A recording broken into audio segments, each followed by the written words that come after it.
कलाकार और एक साक्षात्कार। जीवन क्या है? जीवन शायद समय में खुद की तलाश है।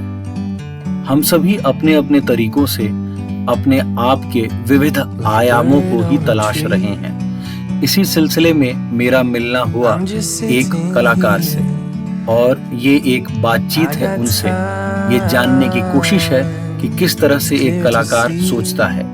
एक ईमानदार बातचीत, दिल से दिल की बात। आइए सुनते हैं। मेरे साथ मौजूद हैं हरि कृष्णन। हरि कृष्णन का परिचय अगर इस शहर की कॉर्पोरेट दुनिया में अगर कहें तो एक एडमैन के रूप में ये जाने जाते हैं। लेकिन आज हम उनके जीवन के एक दूसरे पक्ष को देखेंगे उनके कलाकार को, उनके अंतर मन के अंदर झांकेंगे और देखेंगे कि क्या कुछ है उनके पास एक कलाकार के रूप में बताने के लिए। स्वागत सर आपका। Thank you Sandeep. तो सबसे पहले तो मैं ये पूछूंगा कि ये कैसे हो गया। मैं तो आपको इस रूप में नहीं जानता था। ये कौन सा आपका रूप है? तो ये एक ऐसा रूप है, ये एक्चुअली हम सब बहरूपी हैं, हम बहुरूपी हैं। कई कल्चर्स में एक रूप से निकल के दूसरे रूप में जाना ये अनिवार्य नहीं समझा जाता। समाज, सोसाइटी ये चाहती है कि आप एक ही रूप धारण करते रहें ताकि उनको पता लगे कि आप वही हैं। और जैसे आपने रूप बदला तो उनके सर्वाइवल को कोई आपत्ति ना होगा। हमारे कंट्री में, इंडिया में, हमारे भारतवर्ष में अपने कई रूपों को धारण करने का जो एनकरेजमेंट है हमेशा से दिया गया है। सही बात।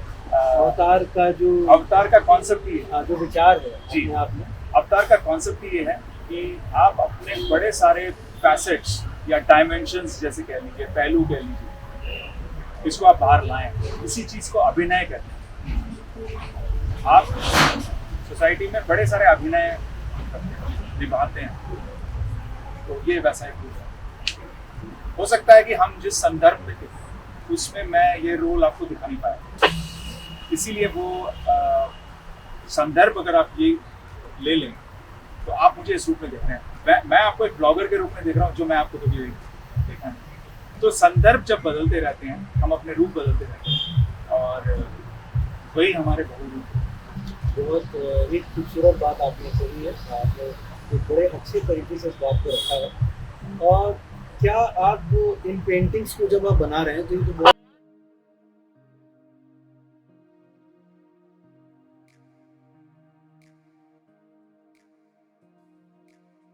मेरा आर्ट के साथ जो ताल्लुक है या रिश्ता है ये बचपन का है। मैं बचपन से ही कॉपी बुक के पीछे आर्ट करता था, ड्राइंग बनाया करता था, ब्लैक बोर्ड पर ड्राइंग बनाया करता था, अपने वॉल्स पे, दीवार पर ड्राइंग बनाया करता था। मेरे पिताजी भी काफ़ी इस बात से सहमत थे कि मैं आर्टिस्ट बनूँ, तो उन्होंने मुझे काफ़ी इनकरेज किया। पर लाइफ में ऐसी कुछ चीज़ें हुई जिसकी वजह से मैं उसको परस्यू नहीं कर पाया। अब वो अलग कहानी है। और ज़्यादातर ये है कि मेरे जनरेशन के लोग आर्ट को करियर नहीं समझते। सही बात। और उस ज़माने में शायद वो अपॉर्चुनिटीज़ थी भी नहीं। तो मैंने एडवर्टाइजिंग चुना ये सोच के कि मैं कम से कम एक पेशा ऐसा चुनूं जिसमें आर्ट से कनेक्ट रहे मेरा। तो ऐसा ही हुआ लगभग 30 साल पहले। पर वो अलग बात है कि अब एडवर्टाइजिंग और आर्ट का कोई संबंध ही नहीं है, अलग तरीके के क्राफ्ट और आर्ट हैं। एनीवे, तो एक चीज़ मैंने हमेशा अपने आप में जीवित रखा। ये जब भी मुझे टाइम मिलता था मैं कई चीज़ें कैप्चर करता। जैसे लोग फोटोग्राफी करते हैं, मैं भी करता हूँ, पर मैं उसको एक लेवल ऊपर ले जाता था कि मैं खुद से कैसे कागज़ पे या कैनवस पे किसी चीज़ को। तो अगर आप मेरे घर आएँ तो आपका स्वागत है। आप दीवारों पे सिर्फ मेरे आर्ट देखेंगे क्योंकि वो मेरी ऐसी जगह है जहाँ पे मेरी चलती है और मैं कुछ भी लगा सकता हूँ, कोई कुछ नहीं बोलेगा। तो पर कैनवस में सीरियसली आर्ट बनाने का जो सिलसिला है ये 10 साल पहले शुरू हुआ। इससे पहले मैंने कभी कैनवस में बनाया नहीं था। मैं एक नए घर में गया और उस घर में बड़ी सारी दीवारें थी, मेरे पास टाइम था क्योंकि मैं करियर में ऐसे काम पे पहुंच गया था कि मैं थोड़ा बहुत टाइम चुरा सकूँ। तो मैंने शुरू किया, तब आउटडी मेरी उम्र 40 की थी और उसके बाद मैंने शुरू करके बहुत मुझे लोगों ने बहुत प्रोत्साहन दिया, मुझे अच्छा लगा, मेरी एक नई आइडेंटिटी उभरनी शुरू हुई और जब वो आइडेंटिटी उभरनी शुरू हुई मैं वो एंजॉय करने लगा। और जब मैंने कहा अगर मुझे ये एंजॉय करना है तो मुझे ये कायम रखना पड़ेगा। तो ऐसे करके मैंने बड़े सारे थीम्स चूज किए और करता गया। उसके बीच में डिजिटल प्लेटफॉर्म्स आए, इंस्टाग्राम आया, दुनिया के बहुत सारे लोग हैं मेरे दोस्त जो आर्ट में हैं, मैं उनको फॉलो करता हूँ, वो मुझे फॉलो करते हैं। तो सोशल मीडिया का भी काफ़ी कंट्रीब्यूशन रहा है इस यात्रा में, इस जर्नी में। तो ऐसे कर करके मैं एक स्टेज पे पहुंचा कि मैंने कहा मुझे कुछ यूनिक और ओरिजिनल करना चाहिए और मैं इस थीम को फॉलो कर रहा था 10-12 साल से और मेरे दिमाग में एक कॉन्सेप्ट आया और वो कॉन्सेप्ट को मैंने उतारने की कोशिश करी है। ये पिछले 1 साल का काम है। अच्छा, ये पिछले 1 साल का काम है जो हाँ, 1 साल का काम है जब मैंने इसको कैनवस पे उतारा है, पर मेरे दिमाग में या मेरे जहन में ये विचार उससे भी बुरा, क्योंकि मेरे को लगता है कि कैनवस में उतरने से पहले कोई भी चीज़ जो आपके दिमाग में आपके जहन में पकती है वो स्लो फायर, स्लो कुकिंग होती रहती है। वो जब बन के निकलती है तब उसका एक क्राफ्ट का टाइम होता है जो 1 साल होता है। एक मेरा सवाल इसमें कि जब आप किसी भी पेंटिंग को बना रहे हैं तो ये वो जब आप बनाते जाते हैं तब वो तस्वीर उभरती है या पहले से छवि एक मन में होती है और आप उस छवि को अब आप उतार रहे हैं, या जब आपकी कलम चलती है, कुची चलती है, रंग आप उसमें भरते हैं तो वह स्वतः होता जाता है? ये अच्छा सवाल है। एक्चुअली एक विजन होता है, एक ब्रॉड प्लान होता है। जैसे हम लोग घर एक बनाते हैं तो हम आर्किटेक्ट या इंटीरियर डिजाइनर के पास जाते हैं, एक ब्लूप्रिंट बनता है। तो एक आइडिया का ब्लूप्रिंट तो हमेशा होता ही है और अच्छे आर्टिस्ट का एक क्वालिटी है कि विजन हो, एक क्रिएटिव विजन हो, एक स्टोरी हो। मेरे हिसाब से आर्टिस्ट सिर्फ वो नहीं है जो कैनवस में ब्यूटीफुली या खूबसूरती से तस्वीर बना सके, उस तस्वीर के पीछे एक स्टोरी होती है, उसको इवॉल्व करें अपने दिमाग में, वो स्टोरी इवॉल्व होती है। पर उसकी जो क्राफ्ट है, जो फाइनली वो उभर के आती है, कई सारी चीज़ें ऐड होती हैं। जैसे मैं आपको बताऊं, ये अगर आप देखें ये वाली पेंटिंग, ये पूरे सीरीज में इसका विजन था ही नहीं, पर मैंने कहा यार इतने सीन्स हैं, जो दिन के सीन हैं, एक सीन ऐसा भी होना चाहिए जब वो वापस जा रही है।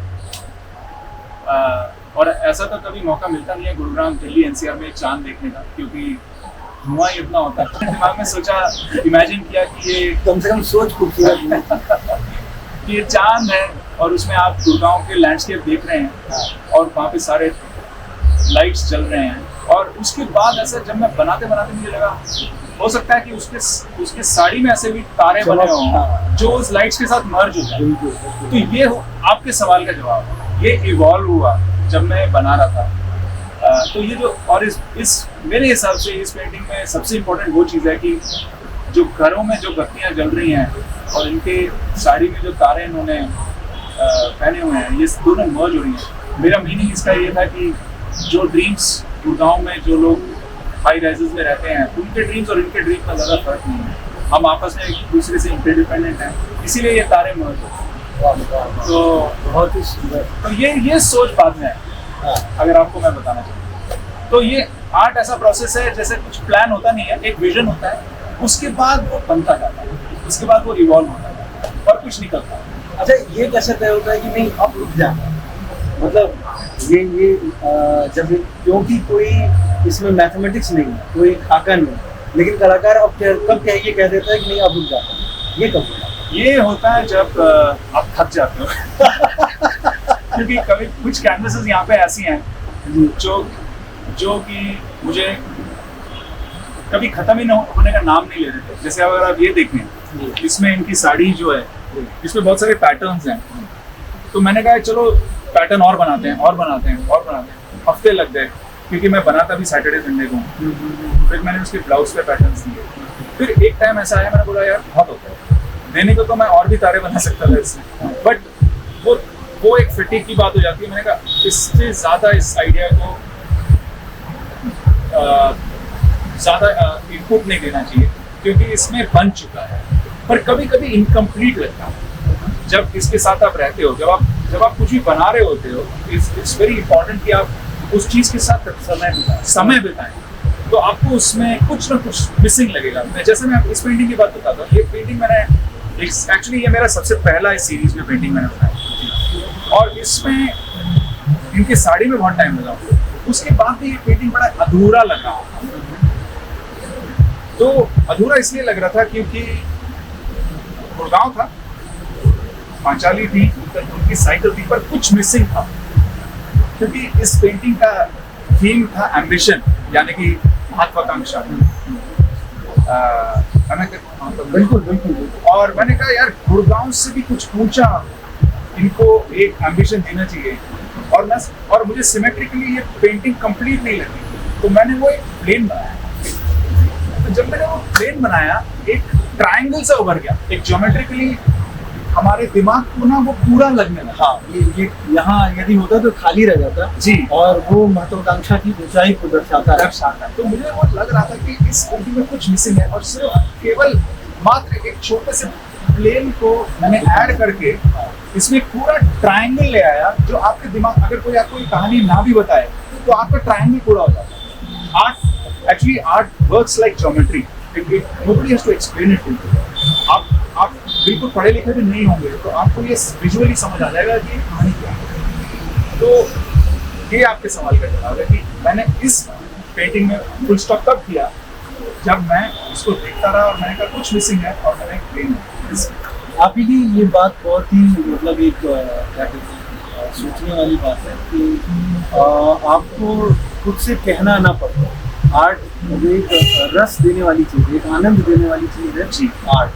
तो यदि देखकर आपको आनंद आ रहा है, वही आपका कार्य सिद्ध होता है, वही आउटकम होता है। यहाँ जो अब ये बाय डिज़ाइन है, लेकिन कभी मैंने इन सारे चित्रों में सामने से चित्र नहीं देखे हैं। मतलब इनको आपने हमेशा पीछे से ड्रॉ किया जाते हुए, या क्या ये मतलब ये भी कोई विचार है या ये यूं ही हो गया? इसमें से, इन सीरीज में से एक है जो सामने से है, पर ये यूं ही हो गया एक्चुअली। ऑल्सो ऐसे एंगल्स मुझे मिले क्योंकि मैंने बड़े सारे फोटोग्राफ्स भी यूज़ किए हैं, जहाँ से मैंने फिर उसके बाद कॉपी करके फ्री हैंड आर्ट किया हुआ है। तो mostly photographs were shot from the back, क्योंकि उनको अजीब लगता है कि सामने से कोई फोटो खींचे। तो एक तो वो है। दूसरी बात, अगर आप देखें तो एक ब्यूटी है पल्लू में, एक ब्यूटी है इनके पूरे साड़ी के डिज़ाइन में, जो कि साइड या पीछे से ही सबसे ज़्यादा चाहते हैं। एक हमारा फ्रंट का भी है, मैं आपको इसके पास ले जाऊँगा, बट यार ये आपका ऑब्जर्वेशन अच्छा है। बट हाँ, ये ऐसे ही होगा। थोड़ा और करीब आते हैं। तो अब एक मैं जानना चाहूँगा कि आपने इसका नाम पांचाली ही क्यों रखा है? आप महाभारत से ज़्यादा प्रभावित है? बहुत ज़्यादा। महाभारत एक्चुअली मेरा एक सब्जेक्ट है, ऑब्सेशन के लिए। मैं पिछले 6-7 साल से इसकी डीप स्टडी कर रहा हूँ। डीप स्टडी किसी रिलीजियस तरीके से नहीं, पर एक साइकोलॉजी के स्टूडेंट के तरीके से कर रहा हूँ, सोशियोलॉजी के स्टूडेंट के तरीके से कर रहा हूँ। और ये एक अलग सब्जेक्ट है जिसमें अलग से आपको फील होता है। पर अगर आप देखें तो मेरा 5 पिक्चर्स, 5 क्रेडिट्स तो दूर हूँ, और इसके 5 मोमेंट्स हैं, 5 क्षण हैं, और ये 5 क्षण इनके 5 हस्बैंड्स या कंपेनियंस लेके साथी, और हर क्षण का अलग एक इम्पोर्टेंस है, हर क्षण में अलग एक रस है, अलग स्ट्रेंथ। और मैंने इन सबको देखा है अलग अलग मोड्स में, तो मेरे दिमाग में ऐसा ही, बिकॉज मैं महाभारत से प्रभावित था, तो मैंने इसको ऐसे लेयर दिया। दूसरी बात ये शायद आपने नोटिस किया होगा कि जब भी मैं इनको देखता हूँ तो इसको मैंने एक अनंत साड़ी जो भगवान श्री कृष्ण ने द्रौपदी को गिफ्ट किया, उनकी डिग्निटी को प्रोटेक्ट करने स्वाभिमान को, मैं समझता हूँ कि ये लोग अपनी स्वाभिमान को प्रोटेक्ट अपने आप जब बैलेंस करते हैं अपने आप को। तो ये एनालिजी मैंने वहाँ से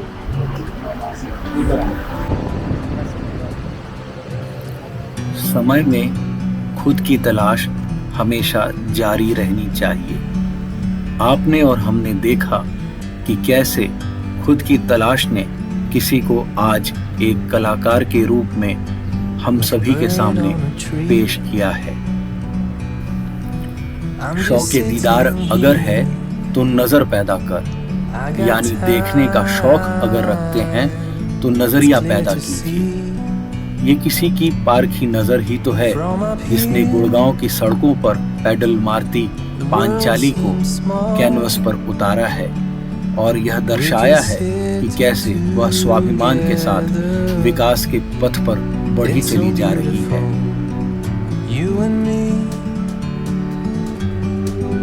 Meant to be in the great outdoors, forever free.